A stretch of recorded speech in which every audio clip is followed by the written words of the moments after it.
I am Zain Ali and welcome again to the channel Zain Physics Tutorials।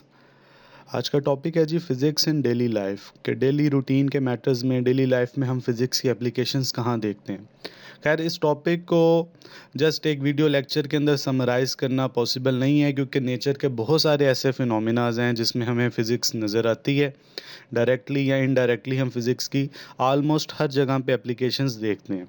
लेकिन मैंने इस topic को total 10 sections में divide किया है, जो 10 मेन सेक्शंस हैं जहाँ पर आप डेली लाइफ में फ़िज़िक्स की एप्लीकेशंस को देखते हैं जी। तो it's a very basic fundamental lecture जो कि हर बंदा इसे सीख सकता है, चाहे वो फ़िज़िक्स पढ़ता है या नहीं पढ़ता। ठीक है जी। तो इसमें हम सबसे पहले बात करते हैं कि जो पहला सेक्शन है वो है साउंड का कि साउंड की जो एप्लीकेशन है। साउंड क्या होती है जी? आप सुबह उठते हैं तो अलार्म की आवाज़ जो है वो आपके कानों तक जाती है जी। तो दीज आर साउंड वेव्स। मैं इस टाइम बोल रहा हूँ तो ये साउंड वेव्स आप तक पहुँच रही हैं। ठीक है। तो ये साउंड वेव्स की एप्लीकेशंस या साउंड वेव्स को किस तरह से हम स्टडी करते हैं, ये किस तरह ट्रैवल करती हैं, इनकी स्पीड क्या है, इन पे कौन कौन से फैक्टर्स का इफ़ेक्ट आता है जी। ठीक है। ये सारी चीज़ें हम फिज़िक्स के अंदर पढ़ते हैं। तो फिज़िक्स के बगैर साउंड की एक्सप्लेनेशन पॉसिबल नहीं है। और भी बहुत सारे, जैसे अगर इसके जो एप्लीकेशंस में जाएं तो इसके डिफरेंट इफ़ेक्ट्स हैं जो कि हम देखते हैं।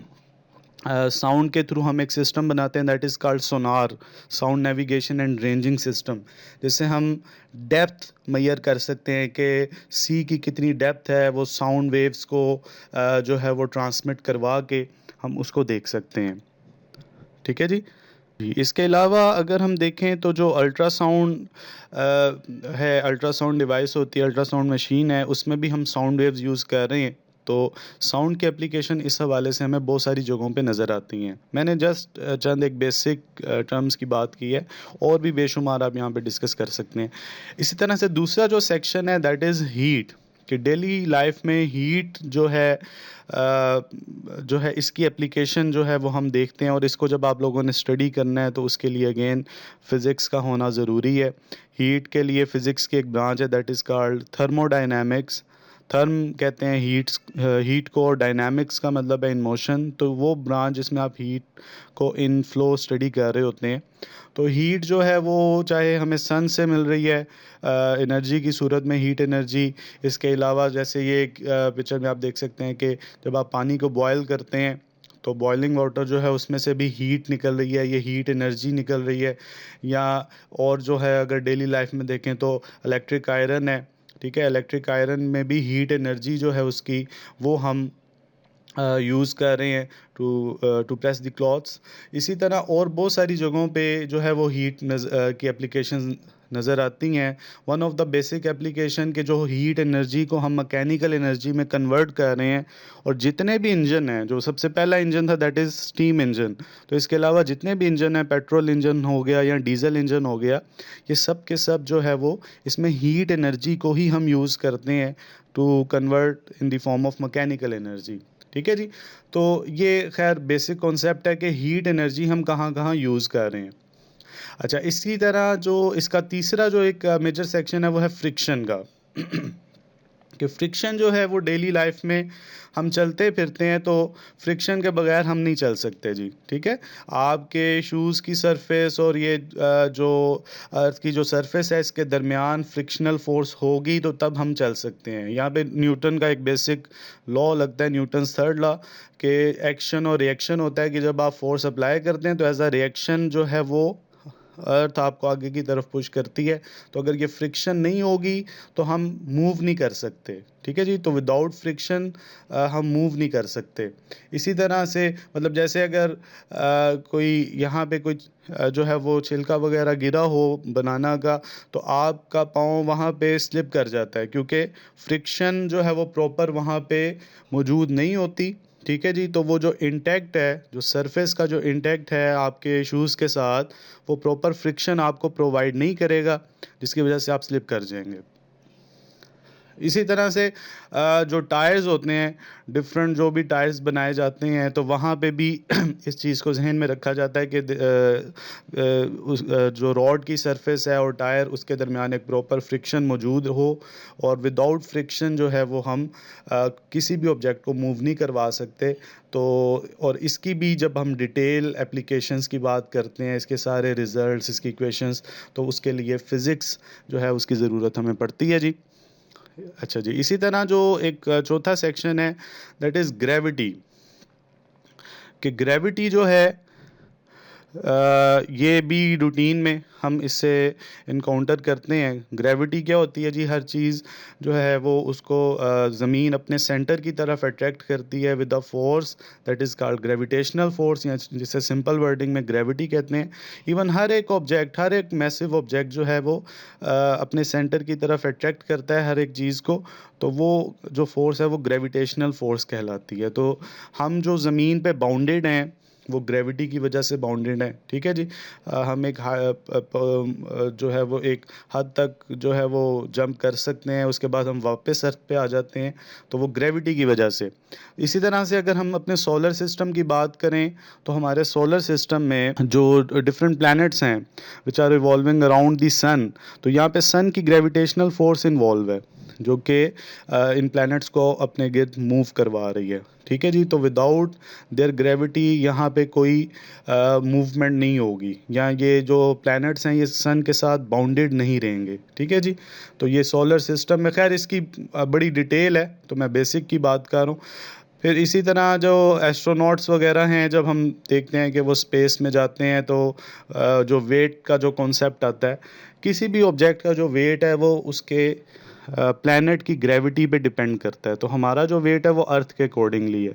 तो जब आप कहीं स्पेस में जाएंगे या किसी और प्लैनेट पे जाएंगे, तो आपका वेट उस प्लैनेट के अकॉर्डिंगली मेजर किया जाएगा। तो जो वेटलेसनेस का जो कॉन्सेप्ट आप देखते हैं अक्सर डिफरेंट मूवीज़ वगैरह में भी, तो वो जो कॉन्सेप्ट है वो इस वजह से आता है कि वहाँ पे कोई ग्रेविटी एग्जिस्ट नहीं कर रही। तो ग्रेविटी की जो एप्लीकेशंस है वो हम इस हवाले से देख सकते हैं जी। और ये भी, इसकी भी पूरी जो हम डिटेल पढ़ते हैं वो फिज़िक्स में पढ़ते हैं, इसकी इक्वेशंस, इसके रिजल्ट्स वगैरह।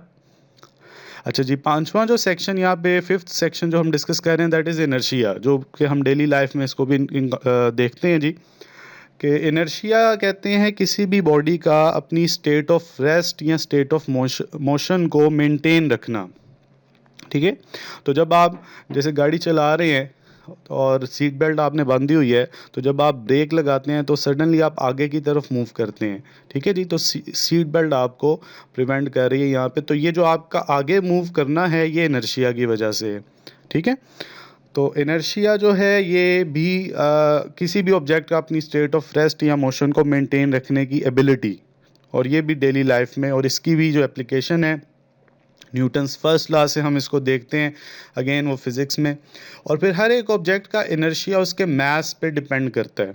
एक मैसिव ऑब्जेक्ट होगा तो उसका इनर्शिया बहुत ज़्यादा होगा। जैसे यहाँ पे एग्जांपल दी हुई है एक पर्सन की और एक एलिफेंट की, कि एलिफेंट का जो इनर्शिया है वो डेफिनेटली एक ह्यूमन की निस्बत ज़्यादा होगा, क्योंकि उसका मास ज़्यादा है।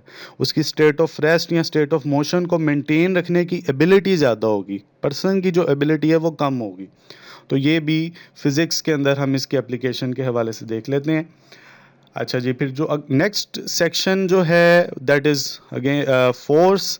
विदाउट फोर्स जी, हम डेली रूटीन के जो काम करते हैं तो उसमें फ़ोर्स जो है उसकी एप्लीकेशन को तो हम इग्नोर नहीं कर सकते।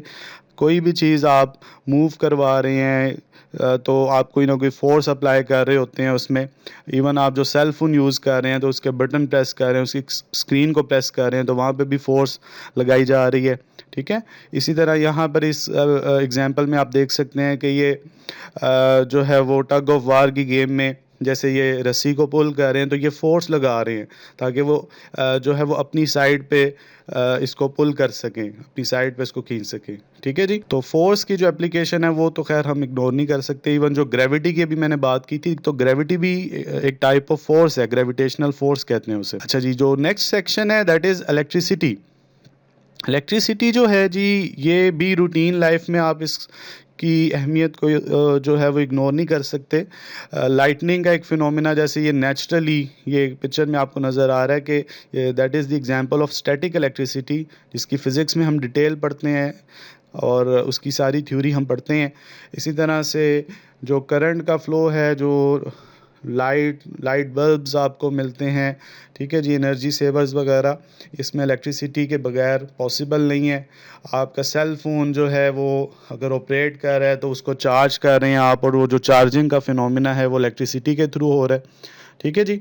तो इलेक्ट्रिसिटी जो है वो रूटीन लाइफ में हम हर चीज़ में देखते हैं। आपकी टीवी, आपकी fridge, washing machines, oven, electric oven वगैरह, हर चीज़ में इलेक्ट्रिसिटी की एप्लीकेशन हमें नज़र आती है। तो फिज़िक्स का जो इम्पैक्ट है वो यहाँ पे भी इग्नोर नहीं किया जा सकता। इवन अगर हम अपनी बॉडी को देखें तो हमारी बॉडी में जो सिग्नल ट्रांसफ़र हो रहे हैं उसमें भी इलेक्ट्रिसिटी इन्वॉल्व है। जो नर्व सेल्स हैं वो भी इलेक्ट्रिकल सिग्नल दे रहे हैं हमारी डिफरेंट बॉडी पार्ट्स को, तो उसे बायो इलेक्ट्रिसिटी कहते हैं, ठीक है। कि हमारी बॉडी में जो ट्रांसमिशन हो रही है, सिग्नल्स की ट्रांसमिशन हो रही है, कि अभी हाथ मूव करना है आपने या लेग मूव करनी है, तो उसके वो जो सिग्नल जा रहा है हेड से, that is in the form of electricity, ठीक है जी। तो वो नर्व के जो सिग्नल जा रहे हैं that is called bio electricity. अच्छा जी, इसी तरह से फिर जो एक और इम्पोर्टेंट पोर्शन है that is called magnetism. Magnetism की जो एप्लीकेशन हैं वो भी हम इग्नोर नहीं कर सकते यहाँ पे रूटीन लाइफ में। अच्छा जी, मैग्नेटिज्म में जब हम देखते हैं तो जो नॉर्थ और साउथ पोल आपको कंपास पे जैसे नज़र आता है, जो डायरेक्शन फाइंड करने के लिए हम यूज़ करते हैं, तो यहाँ पे जो इफ़ेक्ट है वो मैग्नेटिक फील्ड का या मैग्नेटिज्म का जो इफ़ेक्ट है, जो डायरेक्शन फाइंड करने के लिए यूज़ किया जाता है। यहाँ पर हम कह सकते हैं कि अर्थ भी एक बहुत बड़ा मैग्नेट है, जिसके जिसके अकॉर्डिंगली हम इस इफ़ेक्ट को स्टडी कर रहे हैं। अर्थ के अंदर भी एक नॉर्थ और एक साउथ पोल है। जो कंपास पे हमें नॉर्थ नज़र आ रहा होता है, एक्चुअली वो अर्थ का साउथ पोल होता है जी, ठीक है ये। और इसी तरह जो कंपास का साउथ पोल है वो अर्थ का एक्चुअली नॉर्थ पोल होता है, इनसाइड अगर उसके मैग्नेट की बात की जाए। तो ये हम इस पे जस्ट नॉर्थ और साउथ के हवाले से ही बात करते हैं, और ये भी एक बड़ी इंपॉर्टेंट फील्ड है। मैग्नेटिज्म का जो सेक्शन है ये भी बहुत इंपॉर्टेंट सेक्शन है, जो कि हम रूटीन लाइफ में ऑलमोस्ट हर जगह पे देखते हैं। आपके जनरेटर्स हो गए, आपकी डिफरेंट इलेक्ट्रिकल डिवाइसेस हैं, गैल्वानोमीटर्स हैं, मीटर वगैरह, वो सारे इस पे बेस कर रहे हैं। जो इवन आपके जो स्पीकर्स हैं, जो साउंड सिस्टम वगैरह हैं, इसमें भी मैग्नेटिज्म जो है वो मैग्नेट्स इन्वॉल्व होते हैं, उसकी बेसिस पे हम इसको ऑपरेट कर रहे हैं। तो इसकी जो थ्योरी है वो इससे रेलेवेंट है।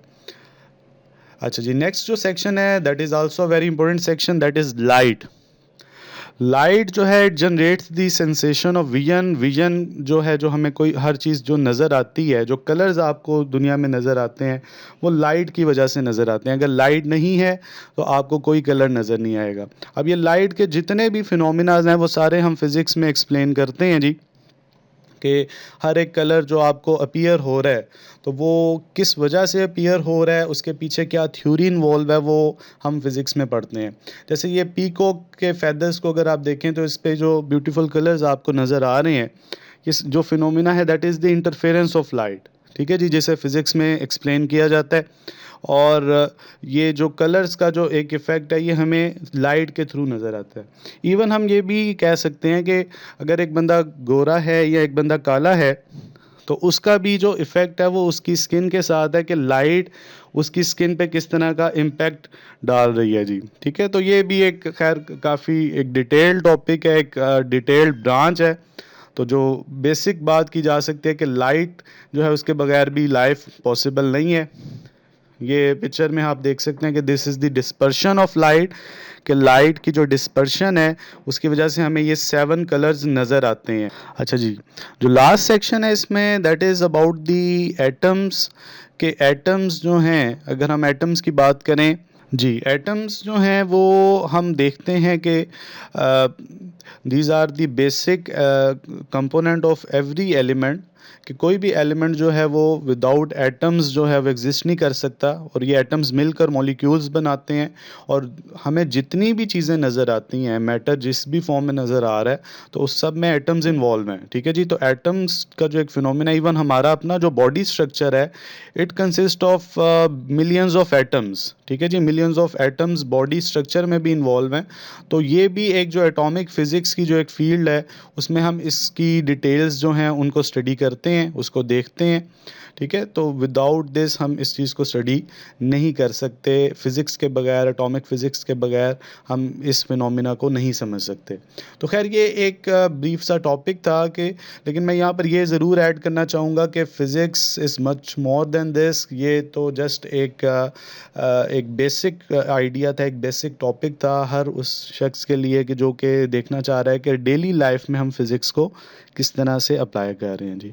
ठीक है जी, कोई क्वेश्चन है आपके ज़हन में तो आप ज़रूर मेंशन करें in the comment section, and do subscribe the channel. Thank you जी, अल्लाह हाफिज़।